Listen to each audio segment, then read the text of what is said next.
Hey, what's up guys? It's ElasticSpyder here, and in today's video, we've got something very, very different.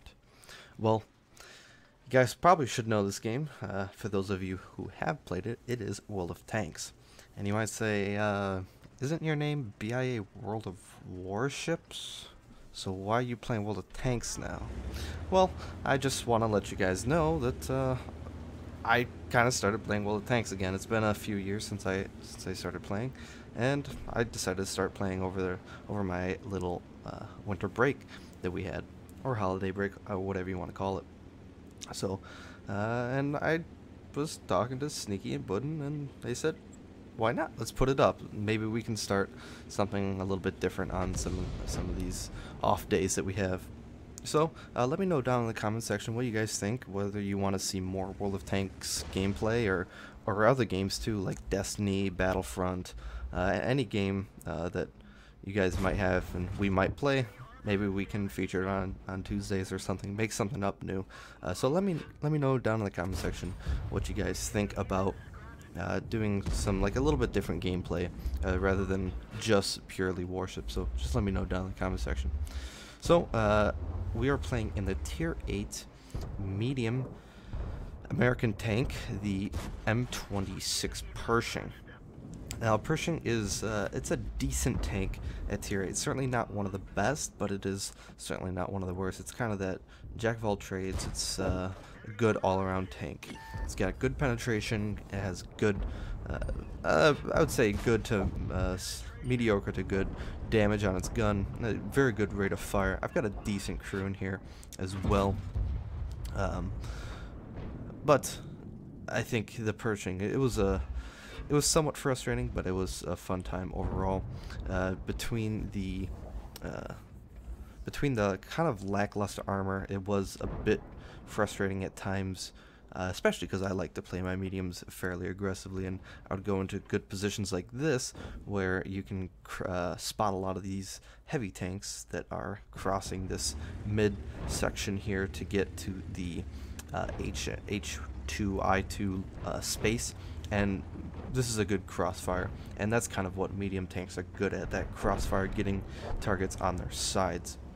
Now, I noticed that on the other side of the map, the flank has completely fallen apart, and we only have one T-34B there. And this is, again, kind of the role of the medium tank. It's to kind of go where you are needed most. And, well, since I see that all of our other flanks are doing exceptionally well, except this one, I take it upon myself to go and protect this side. So, let's see, we've got an M6A2. That's a pretty nasty tank when it's going hold on to you. And the T-32, of course, is also quite nasty. Now, you'll see here, this is, in my opinion, the perfect place for the Pershing. It's so that you only expose your turret, and that's pretty much it, because your turret's somewhat decent. It's got I believe 101 millimeters of armor. It's decently sloped back.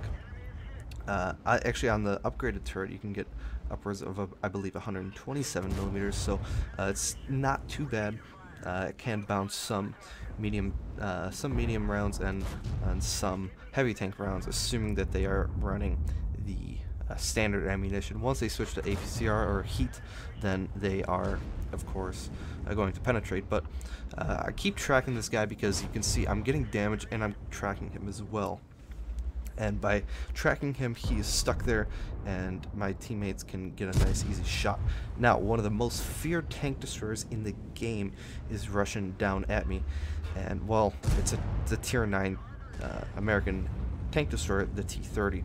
Our T-30 takes, the T-34B takes that shot. Again, I'm aiming for these tracks because once I can shoot his tracks, he's stuck, and it's much more easier for me to pinpoint the weak spots. Okay, now here's another very furious and well-armored tank, the T-26E4 Super Pershing. Now, of course, that tank has a lot of spaced armor, and which makes it very, very effective at taking out other tanks. So our T-34B comes down. This is kind of a bit of a pickle for me. I am at full health though, but regardless, it's still going to be somewhat troublesome. but I do have a Skoda T50. That auto-loading Czechoslovakian medium tank is a very good help to me here. Again, I was able to track that T30, and I can just put pot shots in him at this point. And, well, it's going to be him dead right there.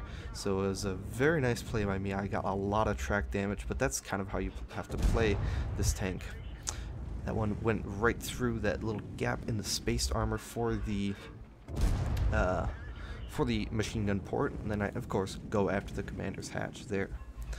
That is one of the weaknesses of the T-2064's that cupola. And now, since I'm on full health, it's a pretty unfair fight. I'm going to start pushing him.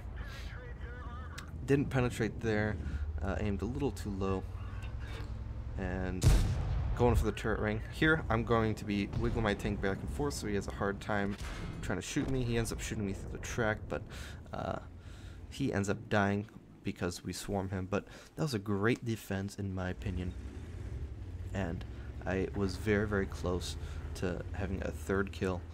But the STI will die there, and we will look at the post-battle results. So, looking at the post-battle results, well, this was actually my Ace Tanker medal, which is, of course, very, very nice.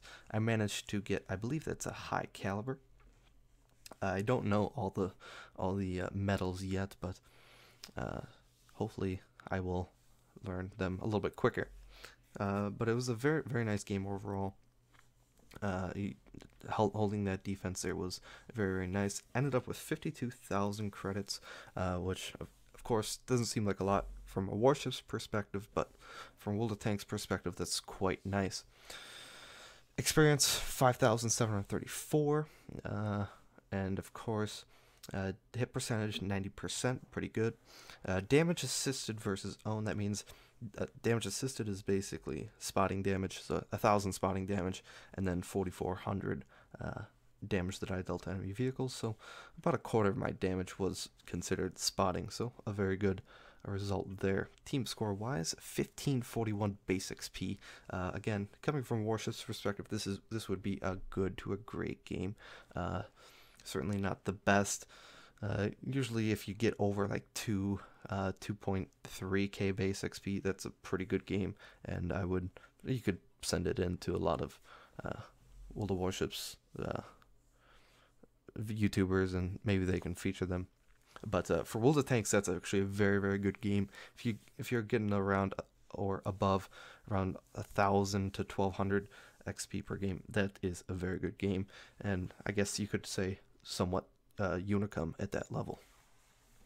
But we ended up getting 2 kills as well, and again 4,461 damage, which for being my, I believe, like 30th game in the Pershing, it was a quite nice result, and I figured I would feature it for this. And again, detailed report, I did shoot a little bit of APCR, I believe beginning, I think, but of course I was also running Coca-Cola, which that's why you see the auto resupply and consumables be so high. Overall though, I thought it was a good game, and you can also see here damage blocked by armor 1560. So Pershing doesn't have the best armor, but of course, you know, you see what you get. Okay, I think that's it for me here in this video. I hope you guys had a wonderful holiday and a happy new year, and let me know down again in the comment section what you guys think about doing other games besides World of Warships on these like off days, and let me know what games you would like to see, and maybe we can work something out. Alright guys, I'll see you guys later, and I'll see you in the next one.